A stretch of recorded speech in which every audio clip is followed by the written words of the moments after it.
You're listening to Crushing Club Marketing, a podcast for progressive club leaders ready to increase their club's revenue. The time for change begins right now. You have an aging membership and want to attract young members to your club, yet you're still trying the same old marketing tactics. It's a rut many private club marketers find themselves in, and one that's sure to hurt membership in the long haul. If this sounds like your current club crisis, you'll want to hear from today's guest, Karen Hinds, the CEO and founder of Workplace Success Group, a firm that focuses on the next generation of leaders.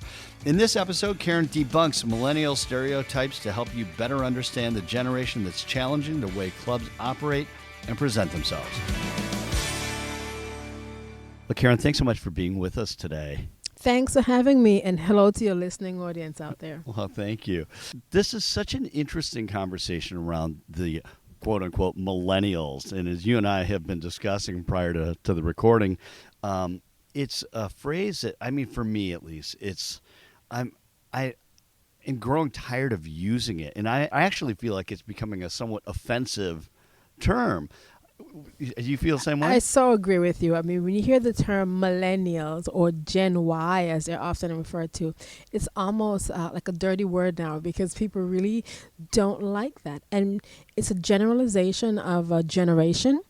In addition, not all millennials are the same. There are people who were born in the same time frame between 85 and 2000, but because of where they were brought up, because of the values of the community in which they live, because of the political situation where the country might be in, do not demonstrate or exhibit the same, the stereotypical characteristics that we've come to know as millennials.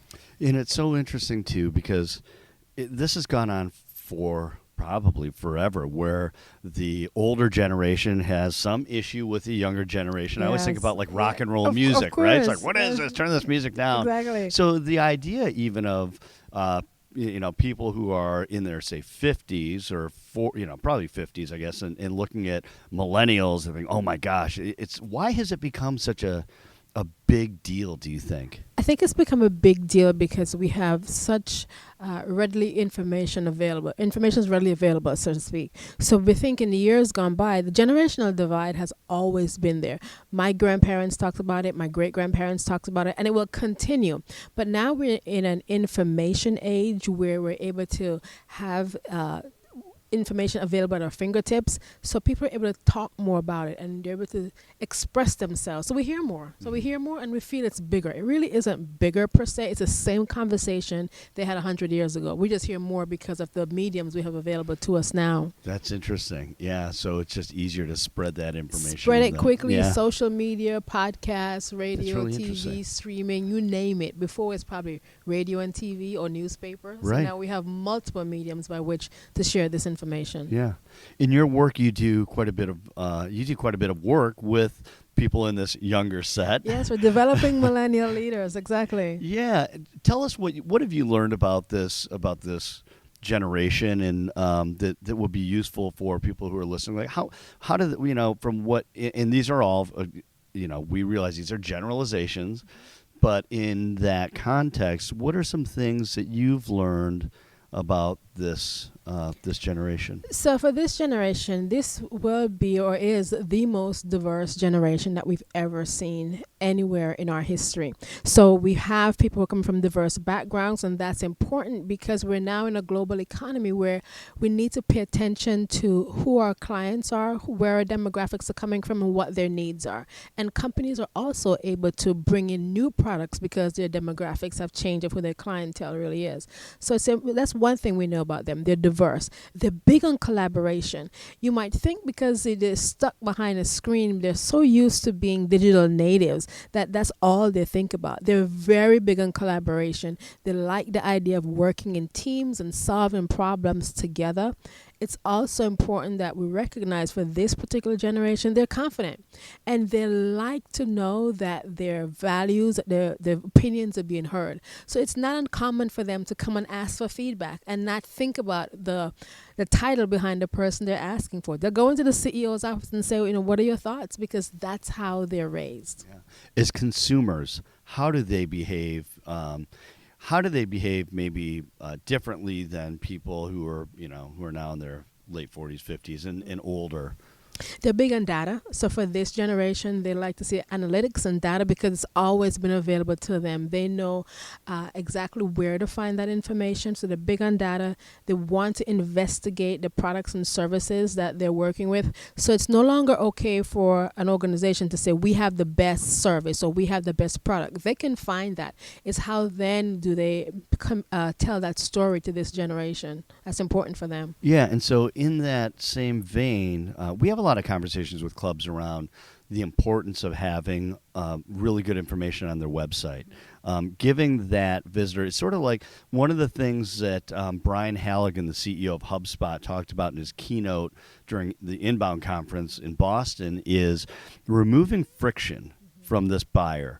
And when you make it difficult to learn about your club online, that creates friction for them, and this generation especially just wants that information, right? This generation is all about transparency. They want a hassle-free experience with your brand, with the clubs they might be considering. So it has to be an ease of building that relationship, and having one video just to say here's our story is not enough. They want to see that story being told over and over and over in multiple ways of them learning about the brand, and not just a crafted video to say, here's who we are. They're looking for real life human interaction of how this brand is making a difference in the world. And that's important for the clubs to know as well. Yeah, so they want truth. I mean, they want truth. Right? They want the bare, raw truth because they're looking for something in which they can relate to. Remember, this generation, although they're very well connected, they also want that real life human touch. So they already know about the crafted media messages. They're accustomed to that. So it's really important for the clubs to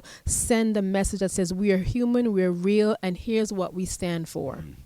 So let's bring this back to clubs now, and you've been a member of a private club in the past as well. Mm-hmm. And what we hear quite a bit today is that from our context of clubs is that they need to get younger. Yes. That our membership is getting older, and it's important to keep this younger generation into the clubs. And so it's really easy to say that. It is. That is so difficult to do. Put into practice. Yeah. So what you know about this group, what are the things that people who are listening today should consider when they say we need to get younger? What are some... Well, younger what? What exactly are you looking for? Are you looking for younger families? Are you looking for younger golfers? Are you looking for younger professional women? Are you looking for stay-at-home moms? You can think about it. There's so many... The definition of younger has to drill down deeper. I know of an organization when they said younger... At the time when that particular club flourished, it flourished with women who had executive husbands. That's no longer the case in the world that we live in. So when they thought about younger, they couldn't go after that demographic anymore. So they had to define younger, what exactly you're looking for. So think about who your membership really is, and think about how your story connects with that individual and why they would want to say yes. So it's not just about younger, it's what are you going to offer them, because millennials are already well connected. So you really have to think about what are you offering them that they cannot get elsewhere. How much of that, when they're processing that, do you think the clubs really have to ask themselves very deeply to say, is this really what we want? That's do a we great really one. want to Yes. be this? Because you start going down that road, if you're not committed to it, and you say, we want to be younger, but then you start bringing younger members, you go, whoa, this isn't what, and not your kind of younger exactly. member, right? And the old guard says, now you're destroying our tradition. Now you're destroying our history. That's not where we want to go. So it's really important to think about what that would mean for the members who are already in existence in the club. Are they willing to change? And not just change for the sake of changing, but are you going to stay committed to the course of making things different, because younger will mean different? I think you can't see us as you're listening, but Karen saw my eyes light up and bring the microphone to my mouth. Give it to me, Ed. Let's go. So what just kind of jumped into my mind about that, though, is the whole idea of just more of what we're talking about, which is yes, we want to do this. Yes, we want to get there, but we're not really sure if we can lead our club and our management through this as well. I mean, you do a lot of speaking and Yes, leadership I as do. well. I do. And for many general managers that have to report to a board, they have to lead that board as well as the rest of their team in a vision, right? I mean, someone's going to have to really own this from a leadership perspective to say, hey, let's define it. Let's get everyone on the same page and move forward with it. And let's get the dollars behind it. This is not just going to happen just by getting everyone to get behind the idea. Getting behind the idea also involves looking at the budgetary commitment to make this happen, because it will mean that you'll need to spend dollars in a different way.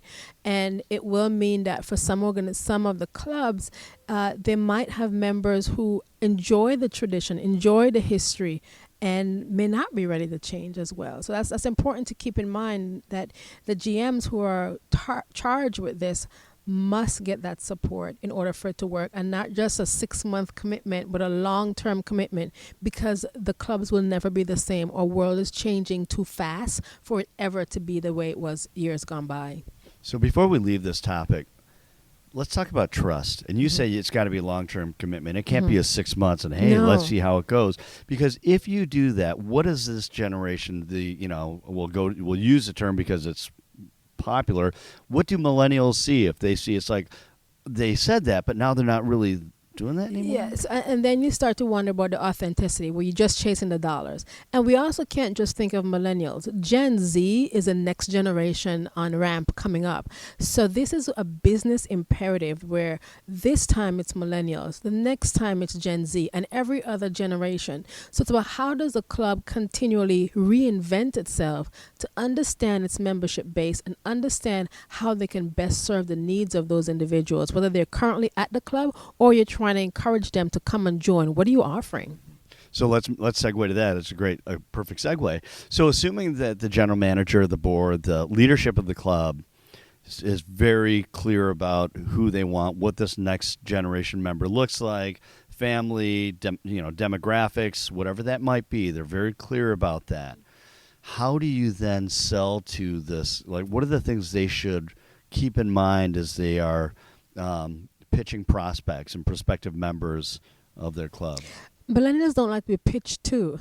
How interesting. They don't right. want to be pitched to. So what's that mean? What's the alternative? So you can't come with your usual sales pitch. You really have to think about, how are you going to bring them in, and think about the benefits that you're really giving to these individuals. So it's not the usual sales pitch, I think, that people are accustomed to. And it's not just using the GMs or the marketing or the sales force, but they want an experience that they can get from current members. So the current membership has to be on board. You can't delegate this to those in administration and say, bring us new members, because the millennials like to talk. They like social proof. They're going to go on social media and find out about the club from their members. So using your current members as club ambassadors is going to be very critical in this new way of approaching increasing membership. That's terrific. In fact, we did an interview a few weeks ago with the director of sales and marketing for Columbine Country Club outside of Denver. His name's Robert Coolard, and he talked about creating a sales culture within the membership. Yes. And some clubs go, well, we don't like to use the word sales. Well, use whatever term you want, but his whole thing is that your membership has got to be engaged in this whole process. Think about viral videos. How do you think they become viral? By one person sharing that video with another person. It's not the video creator going, hey, make my video viral. They don't do that. So it's one person saying, hey, Ed, I saw this video. You've got to see it. And then you share it. And then you share it with your friends. It's the same concept of bringing members into any organization, not just clubs, but in general, getting your product and services out there. Yeah. So let's see if we can connect maybe a gap in some people's minds. So as we're talking about using the membership or having the membership be more engaged, right, to bring in more prospects. Of course. I'm a GM and I'm going, well, all of our members are older right now. How do we, who am I going to start? Yeah, exactly. Just I need a token millennial just to get the ball rolling. But what's funny is just bring that back to what you said is I thought, wait a second, you're right about the viral video stuff. And if you think about social media, so many, most clubs that we have discussions with are fairly active in Facebook, and that is a place where things are shared and liked all the time. So maybe a great place to get. But there needs to be an Instagram. If you're really looking, Instagram is critical. I think a lot of young people have hightailed it out of Facebook. So they're on Instagram and Twitter and some of the other social media platforms. So it's not just Facebook. It's an Instagram as well, because people are going to hit the like button. And when they start hitting the like button or the love button or the heart button, whatever button they're hitting right now, depending on the platform, it's validation. And millennials like to be validated in their choices. They look to friends and families for their opinions when they're making those decisions. That's something that's different about this generation as in other generations. For them, it's about that social proof. It's about connecting with someone, say, how was your experience with this? That's why we can't have clubs just selling to having their salespeople. So for those who have a much more mature demographics, where do they start? That's a very good question. I think you need to find out one or two per person, but those older members have children and grandchildren. Start talking about the benefits to them, and then bring them to lunch to the club, or bring them to dinner or an event at the club, so you can begin exposing those within your friends and family circle to the organization, and then move it on from there. And so many clubs do a really nice job of leveraging a junior membership at a lower initiation fee, and so exactly. really leveraging that channel probably as well. You know, historically, clubs have, a very traditional way is whether they're, I guess the old days before there was online, they'd have a phone book or something, or you just heard about the club. But now online, a lot of more traditional clubs will say, we're not going to give you initiation fee information, monthly dues information. In fact, we're not going to give you a whole lot of information at all on our website, because what we really want you to do is come to our club, meet with our membership director, who can give you a tour and really see what the club is all about. What is the challenge with that with millennials? Going back to that transparency piece, it's why do I have to give up my time and energy to find out what you have, and you really haven't given me anything? So what's the trade-off for them coming besides them finding out about your club? So I'll play GM role. Hey, GM, let's make this happen. Director. Yeah. And I say, well, it's an experience. I mean, to walk through our front doors and to really see what it's like, you have to, we can't do it justice on our website. We don't, we want to bring you in here. So that's where clubs have to take it a step further and take that experience online. So by the time I get to the front door, I'm just about sold, because I've seen where you not just talk about your crafted story about the club, but I've seen the impact the club has had. I've seen the story online, and now I'm interested. So now I'm willing to come in. I've seen the cause you're connected to. I've seen the impact you've had on society. So when I see that, I can come in. But if I don't see any of that, if I don't see that footprint, I really don't have an incentive for coming in, other than my mom or my aunt or a friend says, you really need to come and check this dinner out. So you want to go beyond that. So start crafting that story and your purpose online, because that's this generation. That's what they're accustomed to. And they don't really want to be told, right? They're to say, hey, you need to come with me to lunch. Why? So you can, right, exactly. Why am I doing that? Let me experience the club before I get in front of you. Yeah. So it would give me whet my appetite to say, wow, look at the great work this organization's doing. So I can like it on Instagram, or love it on Instagram, and then hey, let's go to lunch at this organization because this is the impact they're having. Because I think this generation, they already have their friend circle, so you really have to think about what benefit are you offering them. It's not like years gone by where there was this exclusivity, especially at the upper echelons. So for a lot of millennials, they already have contacts into some senior executives by virtue of the internet. Right. So it's not as siloed as before. Yeah, it's very interesting. The how important is it? You see a lot of clubs today adding a lot of different amenities in an effort, I think, to appeal to a younger demographic as well.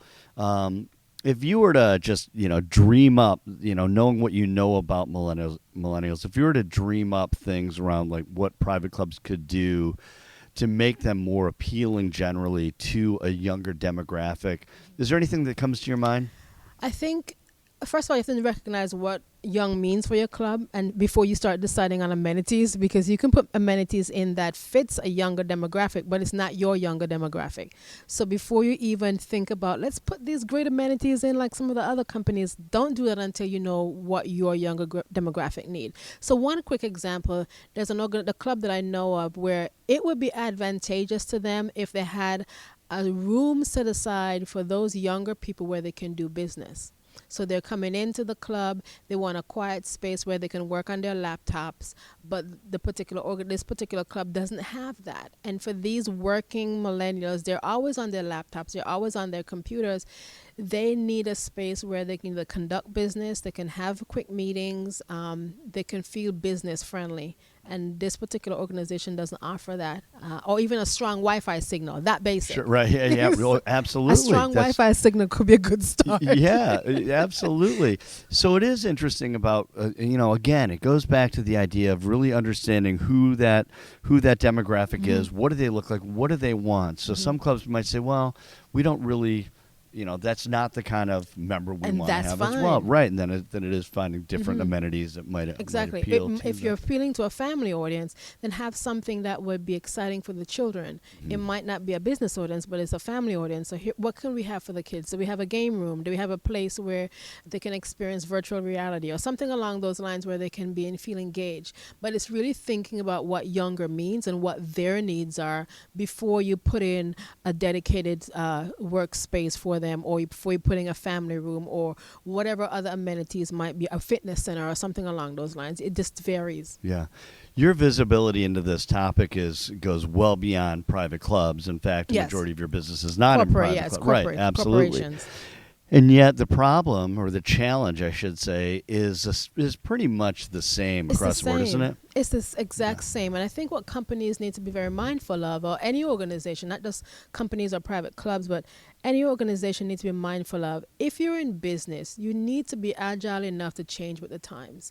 And when times change, how do you adjust quickly and understand who you're serving? And I think that's the struggle. So while we're talking about millennials, this doesn't really only affect millennials. It will be the next generation. It will be the changing demographics within the community that you're working in. It's so many different things that we, a couple of years ago, who knew that we needed a cell phone or a smartphone? We didn't think we needed that. Right. But somebody sat down and figured out these folks are going to need that. And how do we meet that need? So it's how do you stay at the forefront and not trying to adjust, or should I say catch up, so to speak. Yeah.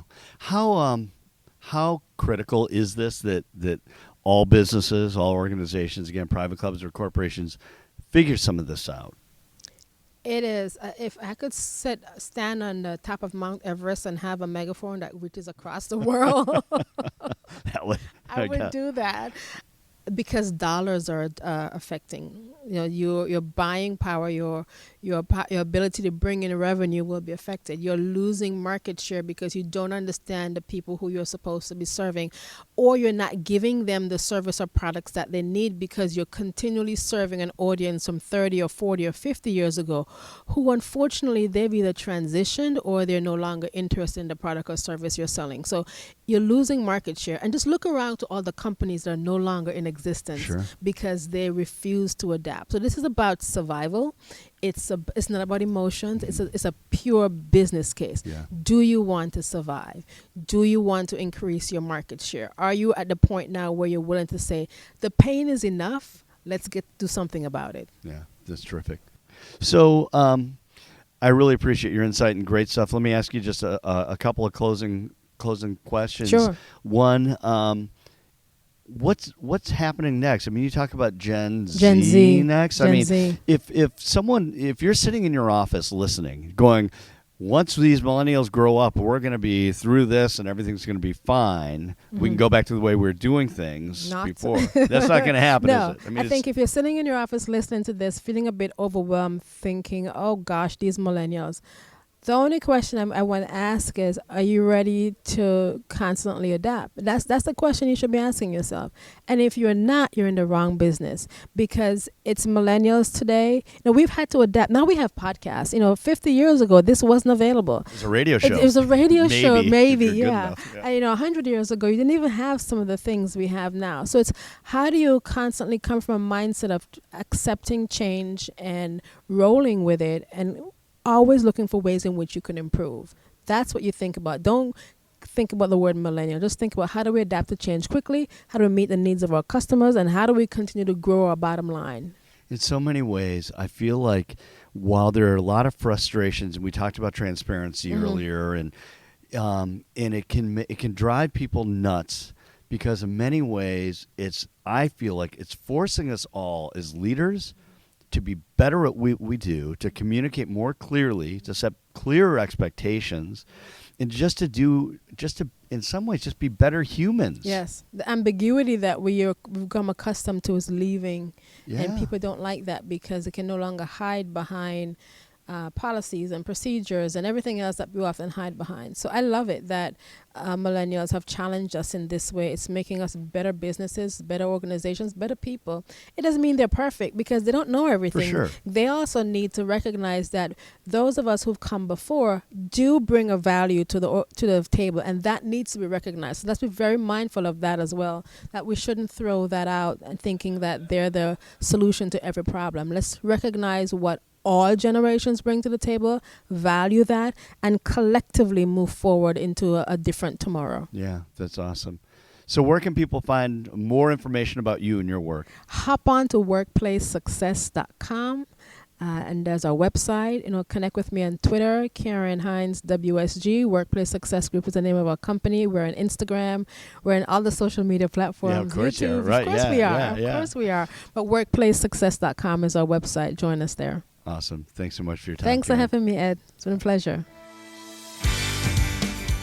Thanks for listening to this week's episode. Next up, we'll talk with the CEO and founder of Animoto, a video hosting platform that's simplified and streamlined the way companies create and share video.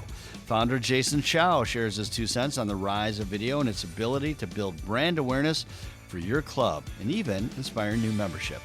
Until then, keep crushing your club marketing.